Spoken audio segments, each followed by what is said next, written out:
Hello students, इस video में cover कर रहा हूं एक्सरसाइज 8.1 क्वेश्चन नंबर 6 एंड 7। देख, क्वेश्चन नंबर 6 में करने के तीन मेथड हो सकते हैं depending upon how much marks are allocated to this question. जैसे सपोज ये दिया हुआ है question, if cos A is equal to cos B then prove that angle A is equal to angle B। तो पहले आपको मैं प्रॉपर्टी बता दूं कि अगर किसी भी दो एंगल्स के टी रेशियो सेम हो तो इसका मतलब एंगल्स भी इक्वल है। That is if sine of two angles are equal then the angles are equal, if cosine of two angles are equal again then the angles are equal, likewise if tangent of two angles are equal then the angles are equal। तो in 1 marks we can say as the cosine of two angles are equal which means angles are equal, we can directly say। तो MCQ में तो इस तरह का question पूछा जा सकता है। सेकंड इसकी ये पॉसिबिलिटी हो सकती है, क्वेश्चन में सिर्फ ये दे रखा है A and B are acute angles, so we can assume it as angles of same triangle also and we can assume it as angles of different angles also। तो दोनों का मेथड बताता हूं आपको। जब angles of same triangle assume करोगे तो prove करने का तरीका इस वीडियो में कवर हो जाएगा। बट अगर ए और बी दो अलग अलग ट्रायंगल्स के एंगल कंसीडर करोगे तो then the concept of similarity will be use, जो आपके एक एनसीईआरटी के सॉल्व एग्जांपल में भी दे रखा है और वो मैं सेपरेट वीडियो में जब वो कवर कराऊंगा तब इस क्वेश्चन का वो मेथड भी कवर करवा दूंगा। फॉर द टाइम बीइंग मैं आपको ये बता दूं, if they are angles of same triangle, they are angles of same triangle, मैं ये कवर करके चल रहा हूं। तो इस केस में फिगर क्या बनेगी? फिगर ये बनेगी कि A and B are acute angles of the same triangle. तो एंगल ए और बी आपने यहां मान लिए, ऑब्वियसली सी 90 डिग्री बनेगा। अब गिवन को यूज करेंगे, गिवन है cos A is equal to cos B। cos A means यहां से आप लेटर से यहां पर हो cos A, तो cos का रिलेशन है एडजेसेंट अपॉन हाइपोटेन्यूज, तो इसको लिखा जा सकता है AC upon AB is equal to cos B। अब आप यहां पर हो, cos का रिलेशन है adjacent upon hypotenuse, it means BC upon AB, क्योंकि cos है एडजेसेंट अपॉन हाइपोटेन्यूज।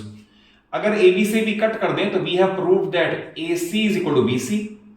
तो अगर AC और BC इक्वल प्रूव हो गए तो देयरफॉर बाय आइसोसेलेस प्रॉपर्टी, अगर आप ट्राइंगल में दो साइड्स इक्वल हो तो उनके आमने सामने के एंगल भी इक्वल होते हैं। By isosceles property angle A is equal to angle B, hence proved. तो ये तब है जब एंगल्स ऑफ सेम ट्राइंगल माने जाए। तो मैंने अंडरलाइन कर दिया ऑफ सेम ट्राइंगल, क्योंकि बुक में गिवन नहीं है तो दोनों केस हो सकते हैं, और डिफरेंट वाला फिर सेपरेट वीडियो में मैं एनसीईआरटी के एग्जांपल के साथ कवर कर दूंगा। नेक्स्ट क्वेश्चन है, अगर cot थीटा ये वाली वैल्यू है तो इसकी वैल्यू फाइंड करनी, इसकी वैल्यू फाइंड करनी है। तो आपको मैं सबसे पहले बता दूं कि ट्रिग्नोमेट्री के अंदर जितनी भी अलजेब्रिकल आइडेंटिटीज हैं वो सारी वैसे के वैसे ही एप्लीकेबल है और they are very useful. Likewise अगर मान लो मैं कहूं a plus B into A minus B, result is A square minus B square. कोई भी आइडेंटिटी स्क्वायर वाली, क्यूब वाली, a plus B plus C the whole square वाली सारी यूनिफॉर्मली एप्लीकेबल हैं और वो यहां पर अप्लाई करके इजी लगेगा इस क्वेश्चन को। जैसे फर्स्ट पार्ट ये है, अगर cot थीटा दे रखा है तो direct we can say squaring both side, squaring both sides. अब स्क्वायरिंग का भी आपको बता दूं, कभी भी ऐसा नहीं करना कि थीटा के ऊपर स्क्वायर लगा दो, वो माना जाएगा cot थीटा का स्क्वायर यानी एंगल का स्क्वायर। हमें एंगल का स्क्वायर नहीं करना। जब भी मैं इसका कहूंगा स्क्वायरिंग बोथ साइड तो लिखा तो चाहे ऐसे जाएगा बट बाद में cot स्क्वायर थीटा लिखा जाएगा, थीटा के ऊपर स्क्वायर नहीं लगेगा, लगेगा यहां पर। इज इक्वल टू 7 का हो गया 49 और यह हो गया 64।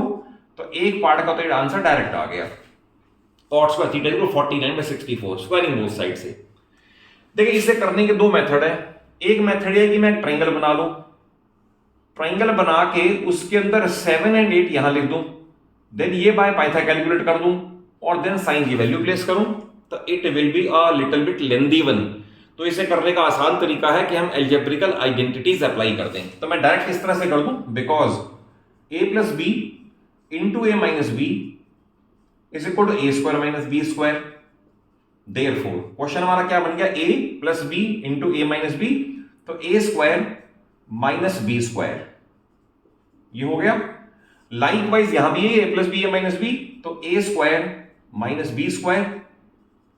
अब क्योंकि 1 का स्क्वायर भी 1 है तो it can be written as 1 minus sine square theta और ये आएगा 1 माइनस कॉस स्क्वायर थीटा। अब इस स्टेज पे भी आप वैल्यू पुट कर सकते हो साइन थीटा और कॉस थीटा की। आपने क्वेश्चन को थोड़ा और छोटा कर लिया, बट क्योंकि ट्रिग्नोमेट्री थ्रू आउट सारी करनी है ही, तो आपको मैं आइडेंटिटीज बता दूं, हम आइडेंटिटी यूज करके इसे और छोटा भी कर सकते हैं। तो मैं आपको पहले आइडेंटिटी बता दूं, एक आइडेंटिटी बाद में हम यूज करेंगे, sine square theta plus cos square theta is equal to 1। Very very important identity. और लास्ट एक्सरसाइज में फिर इससे बेस्ड क्वेश्चंस आएंगे एंड देन एक्स्ट्रा क्वेश्चन आएंगे। तो इसका मीनिंग है 1 माइनस साइन स्क्वायर बन जाएगा cos square, then it can be written as cos square theta upon, similarly अगर मैं कहूंगा 1 माइनस कॉस स्क्वायर तो बाकी बच जाएगा साइन स्क्वायर थीटा। इस स्टेज पे भी आप वैल्यू पुट कर सकते हो कॉस की और साइन की, तब भी आंसर सेम आएगा। You can put value here, you can put value here और you can put value here. But question को और छोटा भी कर सकते हो इसको। जो अगर आपको कॉन्सेप्ट वाइज टेंजेंट और कॉट का रिलेशन पता हो तो इसे एक स्टेप और छोटा कर सकते हैं। मैं आपको बता दूं जो फर्दर यूज भी होगा, tangent theta is always equal to sine theta upon cos theta. Remember it, learn it by heart, ये यूज होगा। तो देयरफॉर इसका उल्टा we can say cot theta must be equal to cos theta upon sine theta, और दोनों बड़े important result है ये वाले। तो इट मींस जो मेरे पास है cos square upon sine square, तो I can write it as cot square theta by using this, क्योंकि cot थीटा अगर cos अपॉन साइन है तो it means cot square theta should be equal to cos square upon sine square. तो ये आ गया cot square theta, और cot square theta की वैल्यू तो आप पहले ही कैलकुलेट कर चुके हो, तो 49/64 विल बी द आंसर। तो आपको मैंने बता दिया, बड़े ओपन प्लेटफॉर्म पे क्वेश्चन को समझ के चलो, क्योंकि ये आइडेंटिटी फर्दर यूज करनी है। अलजेब्रिकल आइडेंटिटी हमें आती है पहले 9th में, अगर ये यूज कर लोगे तो you can save a lot of time. Otherwise वो तो तब भी जाएगा जब आप ट्रायंगल में ये साइड कैलकुलेट करोगे, फिर एलसीएम लोगे, फिर मल्टीप्लाई करोगे, वो तो तब भी जाएगा। But using these identities will be helpful to you. तो अगर कॉन्सेप्ट वाइज क्वेश्चन अच्छे समझ आया हो, जरूर एक वीडियो को अच्छा सा लाइक दो और अपने सभी फ्रेंड्स को शेयर करो, और चैनल सलूजा क्लासेस को जरूर सब्सक्राइब कर लो। आपको यहाँ पर a lot of extra question, पहले एनसीईआरटी और then a lot of extra question will be covered on this channel. पूरी फिजिक्स, केमिस्ट्री और मैथ्स आपको मेरे चैनल पे अवेलेबल हो जाएगी। Thank you for watching the video.